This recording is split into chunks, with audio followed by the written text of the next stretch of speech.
I'm Brittany Lewis with Forbes Breaking News. Transportation Secretary Pete Buttigieg testified before the House Transportation Committee on Tuesday on the Infrastructure Investment and Jobs Act.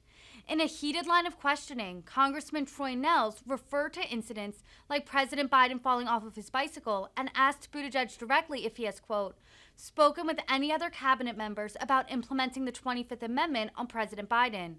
The 25th Amendment would strip the president of his powers and install the vice president as head of the executive branch. Listen in as Buttigieg responds. Thank you. We'll go to Mr. Nehls for 5 minutes. Thanks. Thank you, Mr. Chairman. Thank you, Mr. Secretary, for being here. Part of the genius of the Founding Fathers was a system of checks and balances. Congress has a duty to oversee the executive branch, and members of Congress deserve answers to questions they pose to the executive branch. My office has written several letters to you, and we have not received a response on most of them. I sent you a letter back on May 2nd asking you a very simple question about whether the Biden administration supports maintaining a preferential no-fly zone for Disney. Did you ever receive that letter? Did you read it? I believe we have it, yes. Okay. Mind you, that no other amusement park enjoys restrictions on airspace, including competitors like Universal Studios.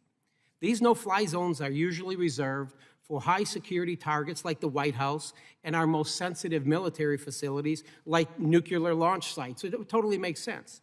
I would like to add, no executive agency wrote to Congress about a national security need for this no-fly zone, which is the custom.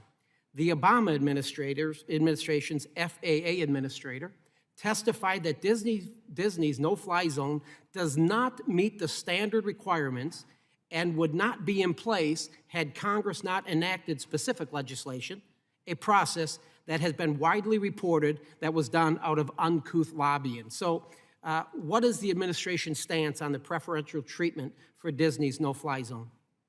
Well, of course, fundamentally, we simply have to apply the law. And in this case, as you noted, this set of flight restrictions that the FAA maintains, we do so because it's part of congressional legislation that was enacted in 2004. And then we codify those in notices to air emissions. I know that we have had inquiries both from members of Congress from time to time and from industry about this. And ultimately, any changes to that policy would be for Congress to put forward, just as the policy itself has come from congressional statute.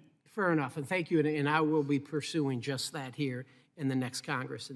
And could you please, and just in one word, let's have some fun with this, could you please describe America to me in one single word? What would that be if you could describe America in one single word? Well, for me, I guess home. Home. Fair enough, fair enough. Well, just a few weeks ago, this is how President Biden described America in one word. Could you please tell me what that word means? It's this one right here. Mm-hmm. Could you even say the word?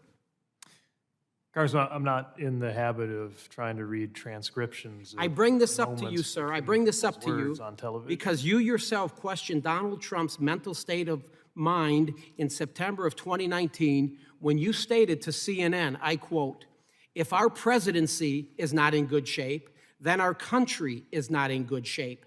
And Mr. Secretary, I could not agree with you more. I'm going to repeat what your quote is.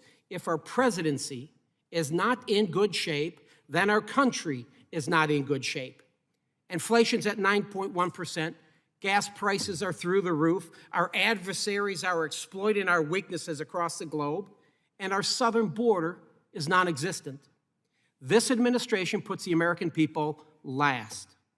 The left and the dishonest media, which in my humble opinion is the greatest threat to this country, the dishonest media, began questioning President Trump's mental state back in February of 2017, a month into his presidency.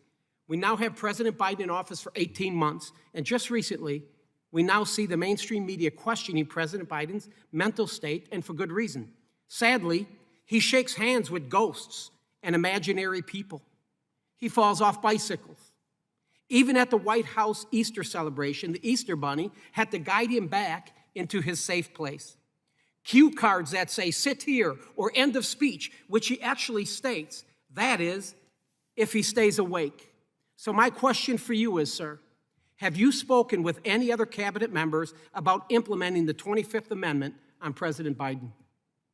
First of all, I'm glad to have a president who can ride a bicycle.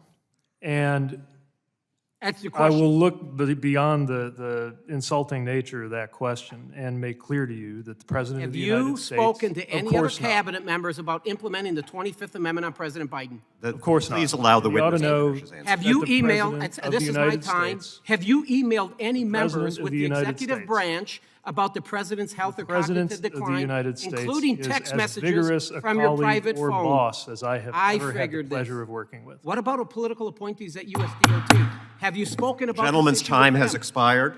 I couldn't hear the question, I'm sorry. Well, You yield me 1 minute, sir? absolutely not. If you had yielded the secretary some time to actually answer the ridiculous question, you might have actually gotten something. We will now question? turn to Mr. Garcia for 5 minutes. Mr. Van Drew? Mr. Thank Van you. Drew would like to yield Mr. me. Chairman. Thank you, Mr. Chairman.